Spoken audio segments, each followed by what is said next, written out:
লালমনিরহাটের হাতীবান্ধা উপজেলার সানিয়াজান ইউনিয়নের ৫ নং ওয়ার্ডে নিঃশেষন্দুর এলাকায় দুই পক্ষের বিরোধের কারণে উত্তোলন না করায় প্রায় ২ বিঘা জমির ভুট্টা পানিতে পচে নষ্ট হয়ে যাচ্ছে।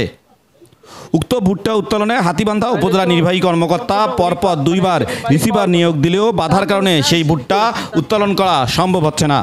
ফলে জমিতে পচে নষ্ট হতে শুরু করেছে লক্ষাধিক টাকার ভুট্টা। ওই এলাকার হজরত আলীর সাথে সাবেক ইউপি সদস্য ইমান আলীর দীর্ঘদিন ধরে ৮২ শতক জমি নিয়ে বিরোধ। সেই জমিতে ভুট্টা লাগানো হয়েছে এমন দাবি দুই পক্ষের। ভুট্টা উত্তোলন নিয়ে উত্তেজনা ছড়িয়ে পড়ে এবং রক্তক্ষয়ী সংঘর্ষের আশঙ্কা দেখা যায়। পরে উপজেলা নির্বাহী কর্মকর্তা শামীম মিয়া এ নিয়ে গণশুনানি করেন এবং আইনশৃঙ্খলা পরিস্থিতি রক্ষায় ও ভুট্টা যেন পানিতে পচে নষ্ট হয়ে না যায় সেজন্য ওই ইউনিয়ন পরিষদের সদস্য আব্দুল আজিজকে রিসিভার হিসেবে নিয়োগ দিয়ে ভুট্টা উত্তোলনের নির্দেশ দেয়। কিন্তু ইমান আলী পক্ষের বাধার কারণে সেই ভুট্টা উত্তোলন করতে পারেনি ইউপি সদস্য আব্দুল আজিজ, এমন দাবি তার। পরে হাতীবান্ধা থানার ওসি মাহমুদুল নবীকে ফের রিসিভার হিসেবে নিয়োগ দেয় ইউনো শামীম মিয়া। গত ১৬ মে ওসি সেই ভুট্টা তুলতে গেলে কিছু ভুট্টা উত্তোলনের পর আবারও ইমান আলীর বাধার মুখে পড়ে। ফলে জমিতেই ভুট্টা পানিতে পচে নষ্ট হয়ে যাচ্ছে।